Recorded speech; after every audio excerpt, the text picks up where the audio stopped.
बुलेटिनची सुरुवात ठाकरे बंधूंच्या बातमीनं करतोय। राज ठाकरे आणि उद्धव ठाकरे एकमेकांचे भाऊ, पण त्याचबरोबर राजकीय विरोधक सुद्धा। गेल्या काही वर्षांपासून महाराष्ट्राने या दोन भावांमधला राजकीय दुरावास अनुभवलाय, पण गेल्या काही महिन्यांपासून हा दुरावा दूर होण्याचे संकेत मिळू लागलेत। राज आणि उद्धव या दोघा भावांनी युतीसाठी एकमेकांना साथ घातली आणि आता या दोघांची पुढची पिढी सुद्धा या युतीबद्दल सकारात्मक संकेत देऊ लागल्यानं ठाकरे ब्रदर्सची एकत्रित ताकद आगामी मनपा निवडणुकीत दिसणार का याची चर्चा होतीये। आधी उद्धव आणि राज ठाकरेंची एकमेकांना साथ। या महाराष्ट्राच्या अस्तित्वासाठी, मराठी माणसाच्या अस्तित्वासाठी ही भांडणं आणि हे वाद आणि या सगळ्या गोष्टी अत्यंत क्षुल्लक आहेत। त्याच्यामुळे एकत्र येणं आणि एकत्र राहणं यात काही मला फार कठीण गोष्ट आहे असं मला वाटत नाहीये। किरकोळ भांडणं बाजूला ठेवायला मी सुद्धा तयार आहे आणि मी सुद्धा सर्व मराठी माणसांना या हितासाठी, महाराष्ट्राच्या हितासाठी, मराठीसाठी एकत्र येण्याचं आवाहन करतोय। आता पुढच्या पिढीचाही सुरात सूर। मराठी माणसासाठी असेल, महाराष्ट्रासाठी असेल, महाराष्ट्राच्या हितासाठी असेल, जर कोणी सोबत यायला तयार असेल तर आम्ही त्यांना सोबत घेऊन महाराष्ट्र हितासाठी लढत राहू। मला वाटतं त्या दोन भावांनी बोललं पाहिजे। आम्ही खाली बोलून काही फरक पडणार नाहीये। मला काही इश्यू नाही, दोन भाऊ एकत्र येणार।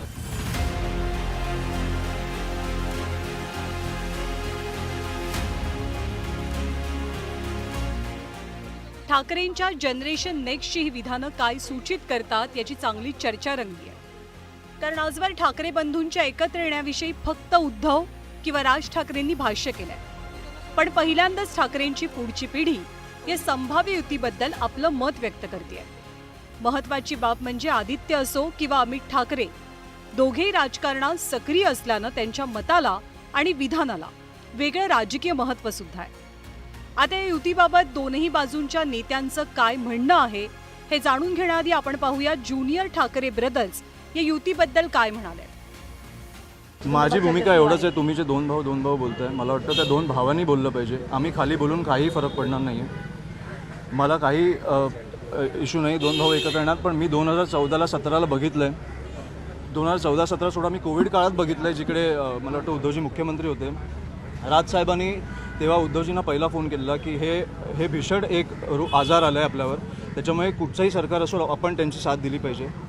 आणि मी अनेकदा बघितलं हे फोन कॉल। तो मला वाटतं त्यांची इच्छा असेल तर त्यांनी फोन करावा। हे मीडियासमोर बोलून किंवा वर्तमानपत्रात बोलून काही अशा युत्या होत नाही। आम्ही आमच्याकडून प्रतिसाद दिलेला आहे। आमची भावना हीच आहे की मराठी माणसासाठी असेल, महाराष्ट्रासाठी असेल, महाराष्ट्राच्या हितासाठी असेल, जर कोणी सोबत यायला तयार असेल तर आम्ही त्यांना सोबत घेऊन महाराष्ट्र हितासाठी लढत राहू। पहिली गोष्ट आपण ही पाहिली असेल, काल परवाकडे आमचे दीपेश म्हात्रे आणि त्यांनी तिकडचे राजू पाटीलजी या दोघांनी तर एकत्र आंदोलन केलेलं आहे। लोकांच्या मनात काय आहे हे आपल्याला माहिती आहे। आमचं मन साफ आहे, जे कोणी महाराष्ट्र हितासाठी कुठचाही पक्ष असो, कुठचाही नेता असो, आमच्या सोबत यायला तयार आहे। आम्ही महाराष्ट्र हितासाठी एकत्र येऊन लढू। आता ठाकरेंच्या संभाव्य युतीबद्दल बोलताना दोनही पक्षातले नेते मात्र कमालीची सावध भूमिका घेताना दिसतात। कारण हा ठाकरे बंधूंमधला नात्याचा गुंता आहे आणि त्याविषयी थेट भाष्य करण्याचं धाडस दोनही बाजूंचे नेते करताना दिसत नाही। युतीचा निर्णय ही दोनही भावांची टेरिटरी असल्याची भावना व्यक्त होतीये। आधी मोठ्या ठाकरे बंधूंनी एकमेकांना साथ घातल्यानंतर आता पुढच्या पिढीनं सुद्धा तेच अनुकरण केल्यानं ठाकरेंच्या युतीबद्दलच्या आशा इतर नेत्यांच्या मनात पल्लवित झाल्या। असं आहे की आमची तर प्रामाणिक इच्छा आहे की दोन्ही बंधू एकत्र यावे आणि महाराष्ट्राच्या मनातील प्रत्येक मराठी माणसाची पण इच्छा अशी आहे की दोन्ही बंधूंनी एकत्र यावं। आणि मला असं वाटतं जे मनात महाराष्ट्राच्या आहे ते भविष्यात होईल असं चांगला पॉझिटिव्हली विचार आमच्यामध्ये पण आहे। कोण मध्ये ते वाटते दोघांना एकत्र करतात? दोन भावामध्ये कोण नाही, दोन्ही भाऊच ठरवणार आहेत, दोघांच्या मध्ये कोण येऊ शकणार नाही। आमचे नेते एका सुरात बोलत आहेत। आमचे पक्षप्रमुख माननीय आदित्य ठाकरे हे एका सुरात बोलत आहेत की आम्ही सकारात्मक आहोत। याच्यावरती कोणी आक्षेप घेण्याचं कारण नाही। आमच्या भावना निर्मळ, स्वच्छ आणि स्पष्ट आहेत की महाराष्ट्र हितासाठी आम्ही कोणताही त्याग करायला तयार आहोत। मध्यंतरीच्या काळात अगदी जोमानं सुरू असलेल्या ठाकरेंच्या युतीच्या चर्चा गेल्या काही महिन्यात मात्र एकदमच थंडावल्या। दोघांकडनं साथ प्रतिसादाची भाषा महाराष्ट्रानं ऐकली, पण पहले आपच्या चक्करमध्ये युतीची संधी गेल्या वेळीप्रमाणे तर पुन्हा हुकणार नाही ना, अशी ही चर्चा रंगतेय। त्यामुळे युती संदर्भात क्लॅरिटी मिळण्यापेक्षा कन्फ्युजनच जास्त वाढलंय। पण रोज रोज नुसतं आम्ही सकारात्मक आहोत असं बोलून कसं काय होऊ शकते युती हे मला असं वाटतं जे बोलणारे आहेत त्यांनाच माहीत असेल. आमची भूमिका स्पष्ट आहे. ज्या दिवशी सन्माननीय राजसाहेबांकडे हा प्रस्ताव येईल त्या दिवशी ते त्याच्यावर निर्णय घेतील.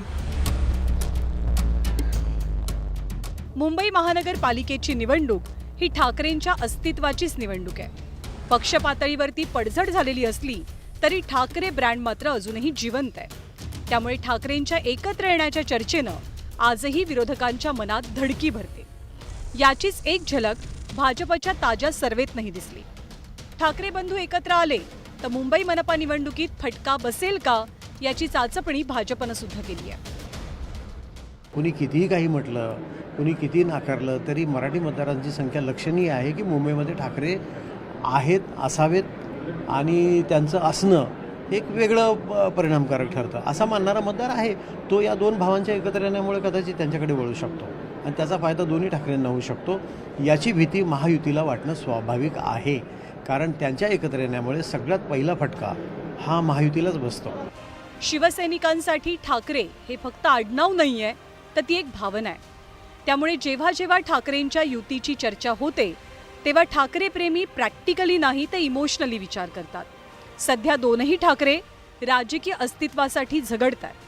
त्यामुळे united we stand, divided we fall या तत्वानुसार ठाकरे निर्णय घेतात की दोघांच्याही वाटा वेगळ्याच राहतात.